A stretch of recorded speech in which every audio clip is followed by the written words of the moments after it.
ഇന്നത്തെ ട്രേഡിംഗ് സെഷനിലും Indian market ശക്തമായ സെല്ലിംഗ് പ്രഷർ നേരിടുകയും ഇൻഡെക്സ് 1.5% ഇടിയുകയും ചെയ്തു.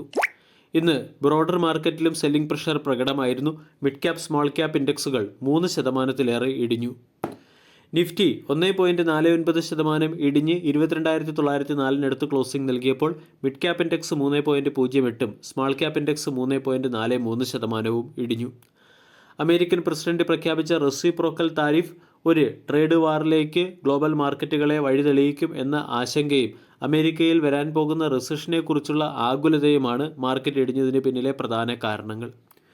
കൂടാതെ ഇന്നത്തെ ട്രേഡിംഗ് സെഷനിൽ സെക്ടോറിയൽ പെർഫോമൻസ് നമ്മൾ പരിശോധിച്ചാൽ മെറ്റൽ സെക്ടറിലായിരുന്നു ഏറ്റവും അധികം ഇടിവ് വന്നത്. ഫാർമ സെക്ടർ 4%-ലേറെ ഇടിഞ്ഞപ്പോൾ മെറ്റൽ സെക്ടർ 6% ഇടിഞ്ഞു. പ്രമുഖ മെറ്റൽ സ്റ്റോക്കുകളായ ടാറ്റ സ്റ്റീൽ 8.43, ഹിൻഡാൽകോ 8.07, ONGC 7%-ലേറെയും ഇടിഞ്ഞു. ബജാജ് ഫിനാൻസ് 1.69% ഉയർന്നപ്പോൾ ടാറ്റ കൺസ്യൂമർ 1.5%, HDFC 1.2% ഉയർന്നു. ഈ സ്റ്റോക്കുകളാണ് ഇന്ന് പോസിറ്റീവ് സൈഡിൽ ക്ലോസിംഗ് നൽകിയത്. ഇൻഡിസസിൻ്റെ പെർഫോമൻസ് നോക്കിയാൽ ഓയിൽ ആൻഡ് ഗ്യാസ് സെക്ടർ 3.78% ഇടിഞ്ഞു.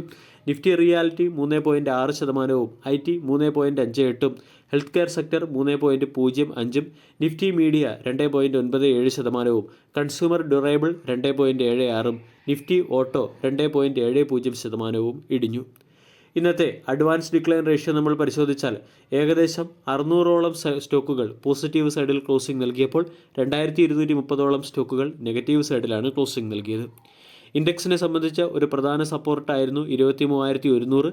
23,100 എന്ന സപ്പോർട്ട് നഷ്ടമായ സ്ഥിതിക്ക് ഇനി 22,676 ആയിരിക്കും പ്രധാന സപ്പോർട്ടായി പ്രവർത്തിക്കുക. അതേസമയം 23,100 വളരെ പ്രധാനപ്പെട്ട റെസിസ്റ്റൻസ് ആയും പ്രവർത്തിക്കും. ഇന്നത്തെ ട്രേഡിംഗ് സെഷനിൽ ശക്തമായ സെല്ലിംഗ് പ്രഷർ അഭിമുഖീകരിച്ച ഒരു സെക്ടറാണ് മെറ്റൽ സെക്ടർ. മെറ്റൽ ഇൻഡെക്സ് തന്നെ 6%-ഓളം ഇടിയുകയും ഒട്ടുമിക്ക മെറ്റൽ സ്റ്റോക്കുകളും 8%-ഓളം ഇടിയുകയും ചെയ്തു. ഇന്ന് മെറ്റൽ ഇൻഡെക്സ് 2024 മാർച്ച് മാസത്തിന് ശേഷമുള്ള ഏറ്റവും വലിയ കറക്ഷനിലൂടെ കടന്നു പോവുകയും കഴിഞ്ഞ ഒരു മാസത്തിനിടയിലെ ഏറ്റവും താഴ്ന്ന ലെവലിൽ ക്ലോസിംഗ് നൽകുകയും ചെയ്തു. ഹിന്ദുസ്ഥാൻ കോപ്പർ 9%-ഓളം ഇടിഞ്ഞപ്പോൾ നാൽക്കോ, വേദാന്ത, ടാറ്റ സ്റ്റീൽ, ഹിൻഡാൽകോ തുടങ്ങിയ സ്റ്റോക്കുകൾ 8%-ഓളം ഇടിഞ്ഞു. ആദ്യം തന്നെ മെറ്റൽ സെക്ടറിലെ സ്റ്റോക്കുകളിൽ വന്ന സെല്ലിംഗ് പ്രഷറിന് പിന്നിലെ കാരണം മനസ്സിലാക്കാം. അമേരിക്കയിലേക്ക് ഇമ്പോർട്ട് ചെയ്യുന്ന സ്റ്റീലിനും അലൂമിനിയത്തിനും മുകളിൽ 25%-ഓളം ഇമ്പോർട്ട് ടാക്സ് അമേരിക്ക ഏർപ്പെടുത്തിയപ്പോൾ റീസെൻ്റ്ലി പ്രഖ്യാപിച്ച റെസിപ്രോക്കൽ താരിഫിൽ നിന്ന് പോലും സിങ്ക്, നിക്കൽ, ടിൻ, കോപ്പർ തുടങ്ങിയ മെറ്റലുകളെ അമേരിക്ക ഒഴിവാക്കിയിരുന്നു. പക്ഷേ സെക്ഷൻ 232 അനുസരിച്ച് ഈ മെറ്റലുകൾക്ക് മുകളിലും അമേരിക്ക ഉടൻ തന്നെ ടാക്സ് പ്രഖ്യാപിക്കും എന്ന രീതിയിലുള്ള അപ്ഡേറ്റ് വന്നതിൻ്റെ പശ്ചാത്തലത്തിലായിരുന്നു മെറ്റൽ സെക്ടറിലെ സ്റ്റോക്കുകളിൽ സെല്ലിംഗ് പ്രഷർ വന്നത്. അമേരിക്ക പ്രഖ്യാപിച്ച അമേരിക്ക ഇതുവരെ 180ഓളം രാജ്യങ്ങൾക്കെതിരെയാണ് റെസിപ്രോക്കൽ ടാക്സ് പ്രഖ്യാപിച്ചിരിക്കുന്നത്. ഇവിടെ മെറ്റൽ സെക്ടറിലെ ഇമ്പോർട്ടിന് മുകളിൽ അല്ലെങ്കിൽ മെറ്റലിൻ്റെ ഇമ്പോർട്ടിന് മുകളിൽ ടാക്സ് പ്രഖ്യാപിച്ചത് ചൈനയ്ക്കുള്ള ഒരു കടുത്ത വെല്ലുവിളിയാണ്.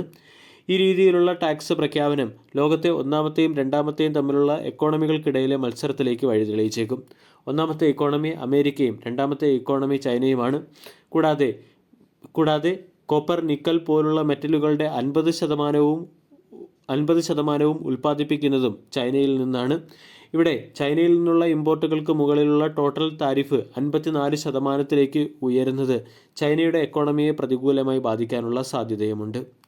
അതേസമയം ഈ അപ്ഡേറ്റ് ഇന്ത്യൻ സ്റ്റീൽ മാർക്കറ്റിനെയോ അല്ലെങ്കിൽ ഇന്ത്യൻ മെറ്റൽ സെക്ടറിലെ സ്റ്റോക്കുകളെ അത്ര പ്രതികൂലമായി ബാധിക്കാൻ സാധ്യതയില്ലെന്നാണ് അനലിസ്റ്റുകൾ പറയുന്നത്.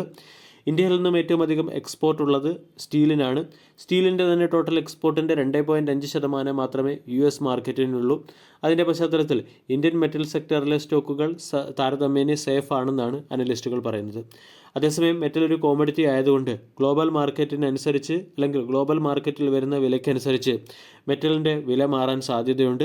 ഇവിടെ അമേരിക്കയും ചൈനയും തമ്മിലുള്ള ട്രേഡ് വാർ സിറ്റുവേഷൻ കൂടുന്നത് അല്ലെങ്കിൽ ട്രേഡ് വാറിലേക്ക് കാര്യങ്ങൾ നീങ്ങുന്നത് മെറ്റൽ ഇൻഡെക്സിൻ്റെ തന്നെ ഇടിവിന് വഴിതെളിയിക്കുകയും ചെയ്യും. വീഡിയോ എല്ലാവർക്കും ഇഷ്ടമായി എന്ന് വിശ്വസിക്കുന്നു. താങ്ക്